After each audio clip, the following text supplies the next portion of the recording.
Hey guys, this is Wolvie here. This is actually I am actually refilming this. So this is going to cover the Final Fantasy IV event that's going on right now, but I've yet to start. Because I wanted to wait until a bit before doing some stuff. So this is actually the first of two films, or should I say two videos. One of them is going to be the announcement of my new support character and the whole thing with Kain's with the new event. The second video is going to be the walkthrough from parts 1 through 5. So, without any further ado, I'm actually going to do the reveal of my new support character. For those who have been following me on Omnia, they know that my supporting unit for a long time was actually a MLB Yuna. However, since I've gotten a certain very quickly for a certain character and was able to MLB it, I actually did a switch from unit to the new character, which I will be revealing right now. It is none other than Little Fairy, aka Sarah from Final Fantasy 13 2. So I'm going to click on her icon here, and I'll show you what I mean by this. Well, about why I did it. I actually have not only maxed out the Amazon bow, which is her 35 CP weapon, I've also maxed out her 35 CP armor, which is the moon bow anklet. In addition, I actually managed to land her 15 CP bow, the Star Seeker, I believe the name of the weapon is. I'm going to point out some of the passives that come along with it once you max it out completely. So the first one here is Piercing Will. Damn me. So this is the wound boost that comes from Star Seeker. Wound boost, which is max bravery down, poison boost, duration plus, goes from 2 turns to 3 turns. Now that, believe it or not, is a little bit of a worry to me because it's not so much of because it's only, you only boosted the duration by 1 turn to 3 turns. Still may not be enough for some fights that are upcoming. Another is here. This comes from the Amazon bow. Awakened Powers is the name of the passive. So it's Moonlight Bravery gain increased and granted to the party. So I believe it's based on certain aspects of the move, which I believe is a Brave plus HP attack. So the turn rate, it goes up. So once you pull off Moonlight, you actually it's a chance to steal a turn. So it's kind of like Saz and Lightning. It's area right there, stealing turns. So to Sarah herself, it's an attack up boost. Also, to the party, it's 3 turns, max bravery up 1. So there's a slight increase of the max brave, not initial brave, max. And then this comes, and then Enlightenment, which actually is the passive from 35 CP armor. It raises HP by 680, initial brave by 110, and that's a pretty neat combo. So I'm going to go into the Crystal Strength, the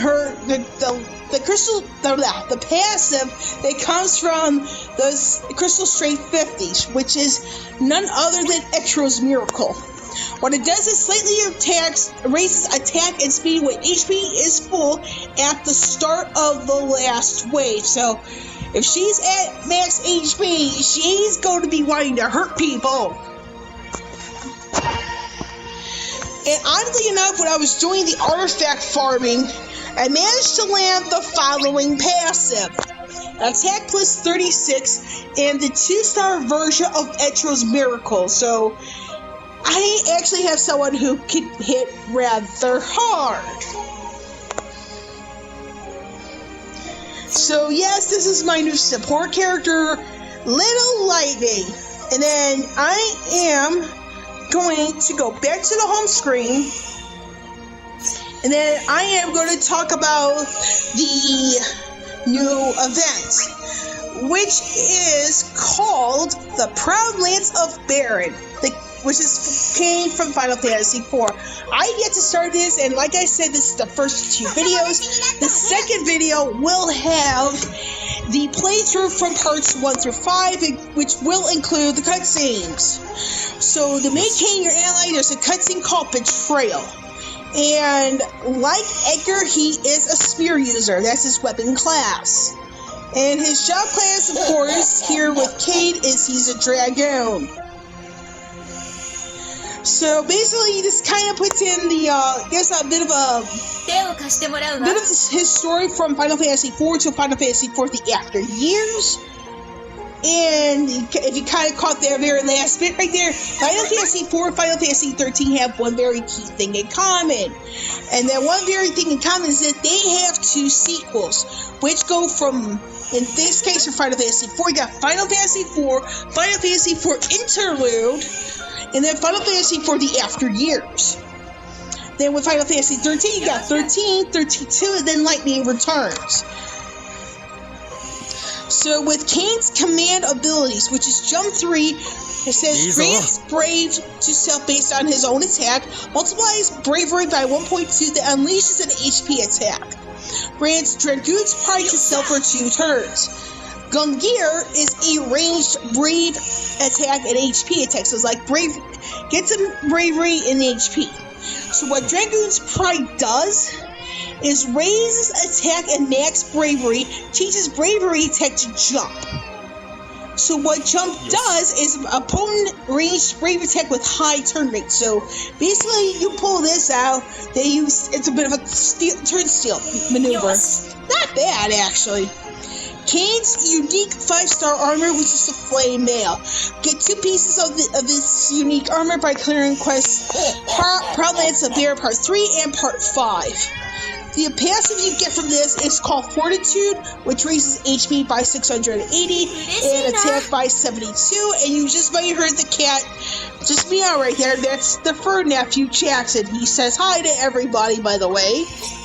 Did I remember anything else from this? Let me check. I don't think I did.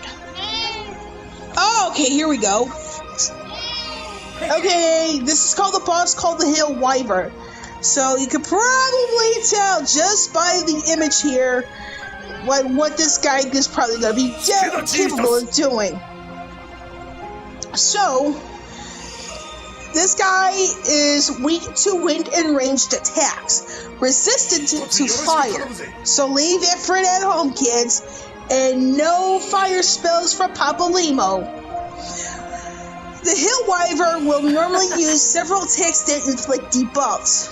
Uses Dragon Rage to increase its bravery and grants itself several buffs, including a resistance to melee attacks. Okay, this one is, you might want to leave people like Lightning at home. She's a melee person. Poison is very effective keeping the Hill Wyvern's bravery low, so try using powerful brave attacks or abilities that inflict poison. Okay, so this might be a Sarah-esque, it might be something that's suitable for Sarah or anybody else that's off-banner, but can use stuff like range tags, debuffs, all that jazz. I think maybe Yuffie might be good here too. So this is the character event co-op quest. So once you clear part 5, you don't have to complete it, but you need to clear it. You'll be able to challenge the multiplayer quest to Proud Lance of Bearing co-ops or artifacts from drops, armor tokens, and more. So these are the 3 characters right here, where you get the artifacts from Kain, Lael, and Shantoto. And by the way, Lael and Shantoto, they're the ones who are featured in this banner along with Kain.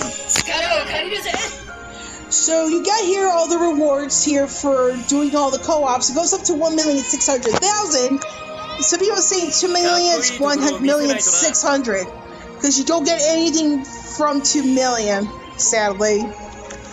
And like I said, Kain, Shantoto, and Lael will get a boost in like stats and experience. All this good stuff. So that's down there. Then you get the event draw. This is these again, like I said, these are the 3. You get the These are the three characters right here, and this is a little bit of a surprise. And I'm not saying this in a bad way. The event draw here, you have Kain's Lance, which is the 35 CP spear from Kain, Shantoto's 35 CP staff called the Claustrum, and then you also have the 15 CP weapons, which is the Wind Spear, Rune Staff, and Titus Phantom. And then you get the multi draw for 90% chance for at least one of those weapons.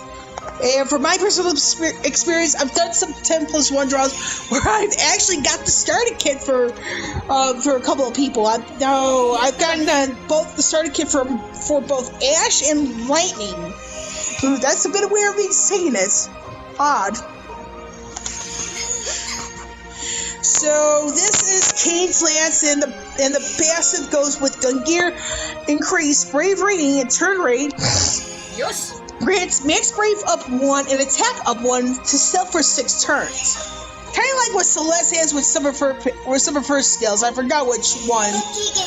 And this is Claustrum. So this is Dark Magic Bio and Rage Bio. Increased bravery and turn rate.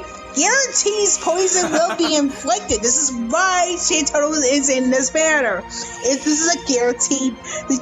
You are guaranteed poison status. Increase duration of poison from 3 turns to 6 turns. Okay, this one was going to put Ferris is a cannon fire plus ability. A run for the money. Grants attack up 1 to self for 5 turns. No wonder why she's in this banner. She's a magic user, and that freaking wyvern actually has no resistance to magic users. Of course, and this is the Wind Spear. This is the passive for Jump 3. Increased turn rate, increased brave multiplier from 1.2 to 1.5 bravery. Not bad. Actually, that's pretty good. Increased duration during play from 2 turns to 6 turns. Aha! It makes more sense. And then, of course, it makes sense because you're talking, this is kind of like Celeste's-ish thing with Runic. It's like, you need the passive in order to make the move any good. Of course, you got Rune Staff, the Titus Phantom. I do wish they brought out Lyle's. Did I say Lyle? This is supposed to be Lyle. I wish they brought out Lyle's 35 CP weapon, but it is what it is. So, like I said, this is going to be the first of 2 videos. The second one's going to be the actual playthrough itself for parts 1 through 5, and I'm going to include the cutscenes so that way you have an idea of what's going on. And again, I will catch you all on the flip side.